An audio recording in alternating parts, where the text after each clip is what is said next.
السلام علیکم ورحمۃ اللہ وبرکاتہ نحمدہ ونصلی علی رسولہ الکریم اما بعد۔ امید کرتے ہیں آپ تمام سسٹرز خیر و عافیت سے ہوں گی اور ایمان کی بہترین حالت میں ہوں گی۔ اللہ رب العزت سے دعا ہے آپ کی طرف ہر بڑھنے والا شر خیر میں بدل دے، آمین آمین۔ پیاری سسٹرز، ہم لوگ سورہ آل عمران کی آیہ مبارکہ 159 تک ترجمہ تفسیر پڑھ چکے تھے۔ آج مزید دو آیہ مبارکہ کی ٹرانسلیشن کریں گے، آیہ مبارکہ 160 اور 161، اور تفسیر کا لیسن ایک ہی آیہ مبارکہ پڑھیں گے، آیہ مبارکہ 160۔ تو آئیے لیسن سٹارٹ کرتے ہیں۔ رب اشرح لی صدری ویسر لی امری واحلل عقدۃ من لسانی یفقہوا قولی۔ اللہم بارک لنا فی اوقاتنا، اللہم فقہنا فی الدین، اللہم انی اسألک الہدی والتقی والعفاف والغنی، اللہم الہمنی رشدی واعذنی من شر نفسی، اعوذ باللہ من الشیطان الرجیم، بسم اللہ الرحمن الرحیم۔ آیہ مبارکہ 160۔ ان ینصرکم اللہ فلا غالب لکم وَإِن يَخْذُلْكُمْ فَمَنْ ذَا الَّذِي يَنْصُرُكُمْ مِنْ بَعْدِهِ وَعَلَى اللَّهِ فَلْيَتَوَكَّلِ الْمُؤْمِنُونَ۔ وَمَا كَانَ لِنَبِيٍّ أَنْ يَغُلَّ وَمَنْ يَغْلُلْ يَأْتِ بِمَا غَلَّ يَوْمَ الْقِيَامَةِ ثُمَّ تُوَفَّى كُلُّ نَفْسٍ مَا كَسَبَتْ وَهُمْ لَا يُظْلَمُونَ۔ ٹرانسلیشن۔ ان ینصرکم اللہ، اگر مدد کرے تمہاری اللہ تعالی، فلا غالب لکم، تو نہیں غالب آنے والا تم پر، وَإِن يَخْذُلْكُمْ، اور اگر وہ چھوڑ دے تم کو، فَمَنْ ذَا الَّذِي، تو کون شخص ہے، يَنْصُرُكُمْ، کہ وہ مدد کرے تمہاری، مِن بَعْدِهِ، بعد اس کے، وَعَلَى اللَّهِ فَلْيَتَوَكَّلِ الْمُؤْمِنُونَ، اور اللہ ہی پر چاہیے پس بھروسہ رکھیں مومن۔ وَمَا كَانَ لِنَبِيٍّ، اور نہیں ہے لائق نبی صلی اللہ علیہ وسلم کے لیے، أَن يَغُلَّ، یہ کہ وہ خیانت کریں، وَمَن يَغْلُلْ، اور جو شخص خیانت کرے گا، يَأْتِ بِمَا غَلَّ، تو لائے گا ساتھ اس کے، یا آئے گا ساتھ اس کے، غلہ، جو اس نے خیانت کی، یوم القیامہ، قیامت کے دن، ثُمَّ تُوَفَّى كُلُّ نَفْسٍ، پھر پورا دیا جائے گا ہر نفس کو، ما کسبت، جو اس نے کمایا، وَهُمْ لَا يُظْلَمُونَ، اور ان پر کچھ بھی ظلم نہیں کیا جائے گا۔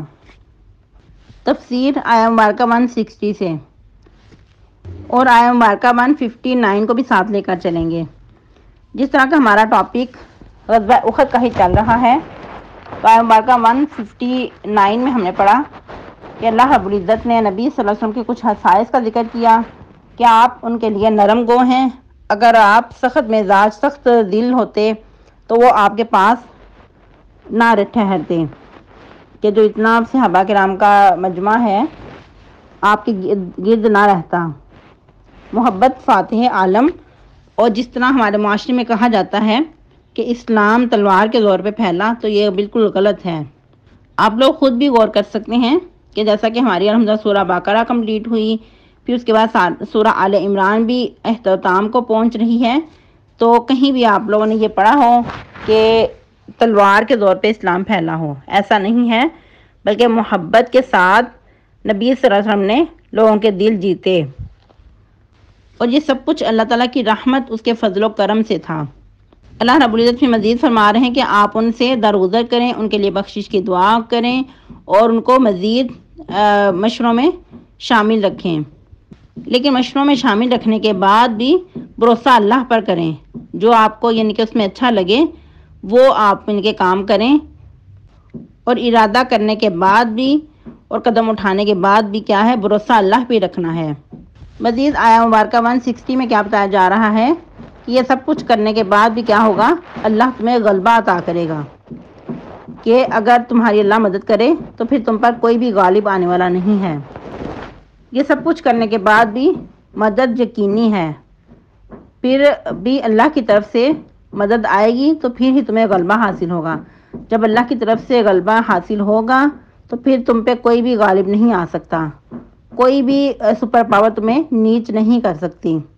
لیکن اس کے برعکس اگر اللہ تمہارا ساتھ نہ دے، تمہارا ساتھ چھوڑ دے، تو پھر کوئی بھی سپر پاور، کوئی بھی بڑی سے بڑی طاقت بھی تمہیں مدد نہیں دے سکتی۔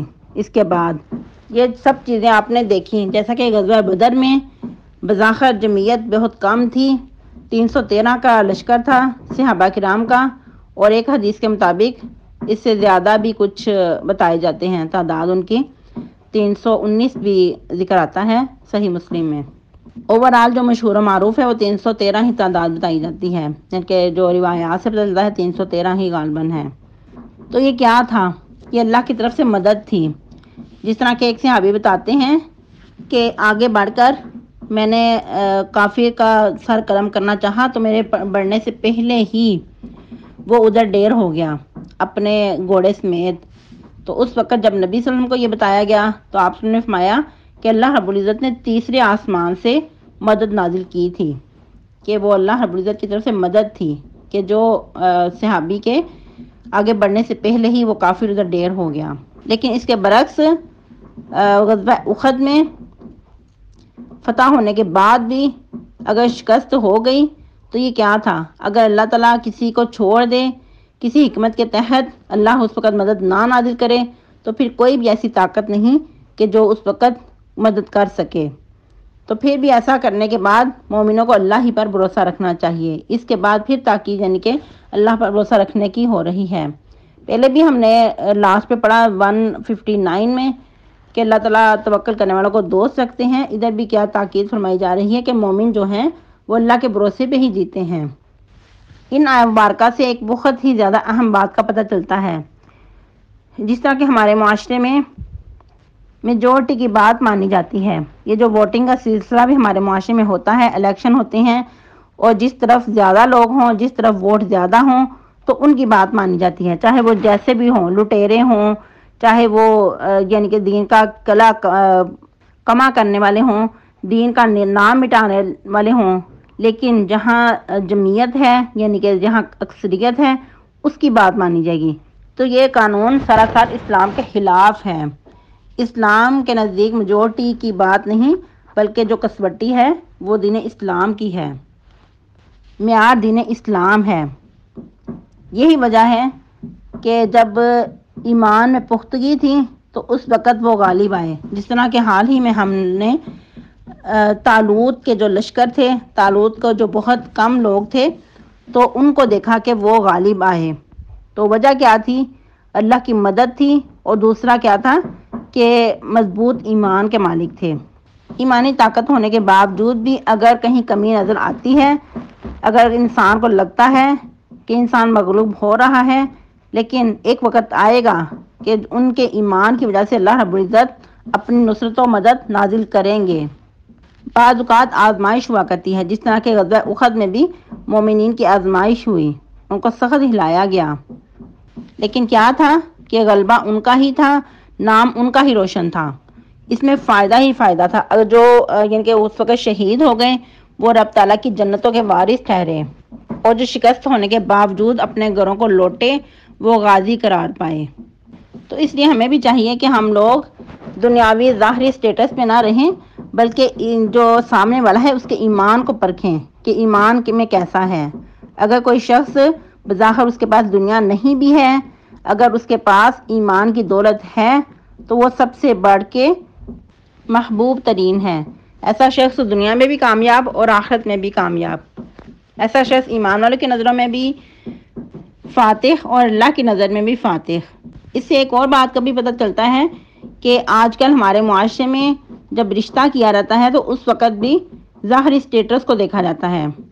اگر پوچھا بھی جائے کہ کیا بچہ متقی ہے، پرہیزگار ہے اور صحیح العقیدہ ہے، تو اس وقت کہتے ہیں کہ یہ بات تو ہم نے نہیں پوچھی، نمازی ہے یا نہیں، چلے کوئی بات نہیں بعد میں پڑھنے لگ جائے گا۔ تو یہ دین اسلام کا معیار نہیں ہے، دین اسلام کا معیار ایمان ہے۔ تو نبی صلی اللہ علیہ وسلم نے حکم بھی دیا کہ اگر تم نے کسی چیز کو دیکھنا ہے تو دینداری کو ترجیح دو۔ جب انسان دین اسلام کو سامنے رکھے گا تو پھر دنیا بھی مل جائے گی اور انشاءاللہ پھر آخرت بھی سنور جائے گی، کیونکہ دنیا جو قسمت نے لکھی ہے وہ مل کر ہی رہنی ہے۔ ہمارے سامنے جو معیار ہے وہ دین اسلام ہونا چاہیے، جو ہمیں سکھایا گیا ہے وہ دین اسلام ہی ہے۔ لیکن افسوس کے ساتھ کہ آج ہماری پستی کے جو اسباب میں ہیں ان میں سے ایک سبب یہ بھی ہے کہ ہم لوگ ظاہری سٹیٹس کو سامنے رکھتے ہیں۔ آج کا ہمارا لیسن اتنا ہی کافی ہے. نیکسٹ انشاءاللہ 161 سے سٹارٹ کریں گے. اور جو آپ لوگوں کو ہوم ورک دیا گیا تھا مشورے کے حوالے سے، وہ بھی آپ لوگوں کے لیسن نہیں سنیں گے. انشاءاللہ لیسن سننے کے بعد پھر آپ کو بتایا جائے گا کہ کس کس موقع پہ کس طرح آپ سب نے مشورے لیے صحابہ کرام سے اور کس طرح ان پہ عمل کیا گیا، اور ان کے نبی صلی اللہ علیہ وسلم کے بعد بھی صحابہ کرام نے کس طرح اپنے ساتھیوں سے مشورے کیے. یعنی کہ اور پھر صحابہ کرام کے بعد سلف و صالحین کے اندر بھی یہ چیز رہی کہ باہم مشورے کے ساتھ کام معاملات طے کیے جاتے. سبحان ربک رب العزت عما یصفون وسلام علی المرسلین والحمد للہ رب العالمین. اپنے وقت کا بہت اچھا استعمال کیجیے گا، اس کے ضیاع سے بچیے گا، ایک ایک لمحے کو قیمتی جانیے گا. اور صرف روزے رکھنا ہی مقصد نہیں ہے، بلکہ روزے رکھنے کے ساتھ ساتھ نیک اعمال بجا لانا بھی ضروری ہے. تلاوت قرآن مجید اور باقی بھی نیک اعمال کرنا. اور ایک بہت اہم بات کہ اگر کوئی کسی کو نماز نہیں پڑھنا، کوئی مخصوص ڈیٹ سے گزر رہا ہے، تو اس کو یہ نہیں کہ اب چلو سو کے ہی گزار دوں. نہیں، وہ اور بھی نیکی کے بہت سارے کام کر سکتا ہے. تسبیحات کی کثرت کریں اور جو باقی دینی معاملات ہیں وہ بجا لائیں. سحری افطاری میں گھر والوں کی مدد کرنا، اور بھی بہت سارے معاملات ہوتے ہیں نیکی کے کہ ہم ان کو سر انجام دے سکتے ہیں. ربنا تقبل منا انک انت السمیع العلیم وتب علینا انک انت التواب الرحیم وصلی اللہ علی النبی. سبحانک اللہم ربنا وبحمدک نشہد ان لا الہ الا انت نستغفرک ونتوب الیک. والسلام علیکم ورحمۃ اللہ وبرکاتہ.